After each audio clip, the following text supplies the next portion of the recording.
You reach out, run your hand along their fur, and call it love. It sounds right. It looks right. The biology of what is actually happening is more specific and more interesting than anything you have assumed. Your cat has never experienced your touch as affection, not once. What it actually registers in their nervous system will completely reframe every petting session you have ever had. Stay for the verdict. And the better rule. The better rule changes what you do tonight. The claim you are giving your cat love through touch. The belief behind every petting session. My cat feels my affection through my hand. It produces the right signals. The purr, the lean, the slow blink. The question is whether those signals mean what you think they mean. Evidence 1. Your hand is a grooming tool, not a love signal. To their nervous system, petting does not read as human affection. It reads as social grooming. Bradshaw at Bristol documented allogrooming as the primary trust mechanism in feline social groups. Cats determine who belongs in their colony by creating a shared scent, not through feeling loved. When they allow you to stroke their head and cheeks, they are incorporating you into their group identity. You are not giving them love. You are being uniformed into their colony. That is not smaller than love. Watch how they respond differently to the cheeks versus the lower back. The sites that produce the lean are the sites where the scent glands are. That is not coincidence. Evidence 2. The nip is not a mood change. It is a threshold. It looks like sudden unpredictability. The cat was purring, then bit your hand. The evidence says the warning was always there before the bite. Resner and Halped at Cornell documented petting-induced overstimulation in mechanoreceptor-dense areas. The same nerves designed to detect prey movement become overloaded by repeated touch. 3 signals before the nip: tail flick, skin ripple, ears rotating back. Stop at the first one and the bite never comes. Every cat has a different threshold. A low threshold is not low affection. It is a different nervous system. Stopping early is not rejection from you. It is respect, and they register the difference. Evidence 3. The belly means something specific. And it is not touch me. It looks like an invitation. Every instinct you have says reach for it. Turner and Bateson at Cambridge say otherwise.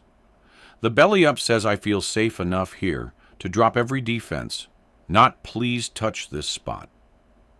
The moment a hand approaches that zone, their nervous system responds exactly as it was designed to. The bunny kick is a defense reflex for the body's most exposed area. Not a game, not mixed signals. Receive the belly up with a slow blink and a soft word.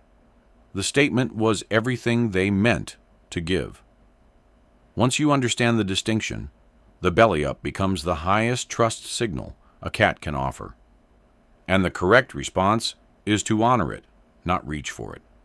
Evidence 4. The self-groom after your touch is not what you think. It looks like rejection. You pet them, and immediately they start grooming themselves. It sounds like they are cleaning you off. The evidence says they are distributing you. Bradshaw at Bristol documented post-petting self-grooming as scent distribution behavior. They are locking in the shared identity you created together. You go with them into their day.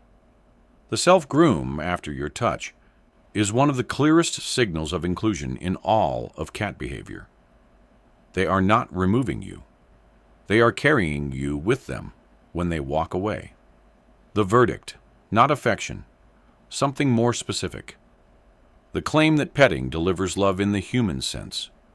The evidence does not support that category. What the evidence does support: a grooming event, a threshold system, a trust declaration, and a scent transfer. Those 4 things are not less than love.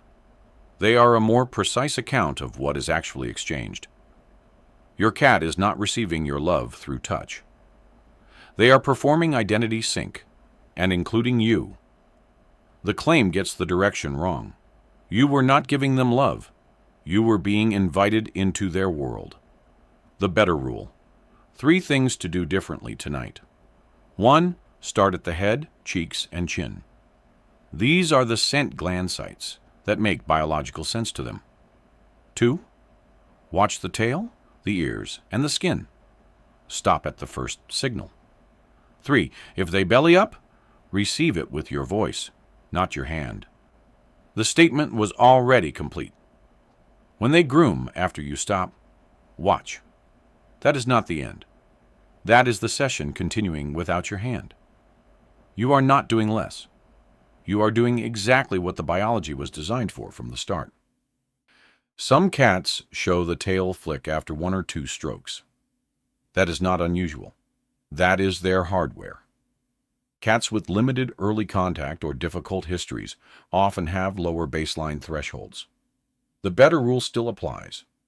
Shorter sessions, more pauses. Always let them close the distance first.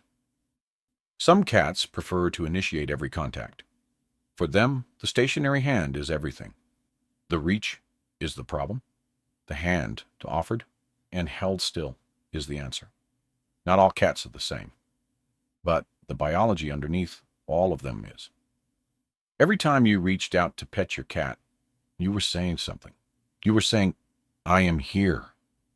I want to be part of whatever world you were living in. They heard you. They just translated it into the language they actually speak. And then they carried you with them when they walked away. You were never just petting a cat. You were always being incorporated into their world. The care you brought was always real. The biology was always running. Now you can see both at once. Every session was already this. You were just missing the translation. Now I want to hear from you. Does your cat groom themselves right after you pet them? Do they belly up and then react when you reach for it? Drop it in the comments at Pawsonee, because every answer you give is evidence of a system that was running the whole time. You just never had the translation until now.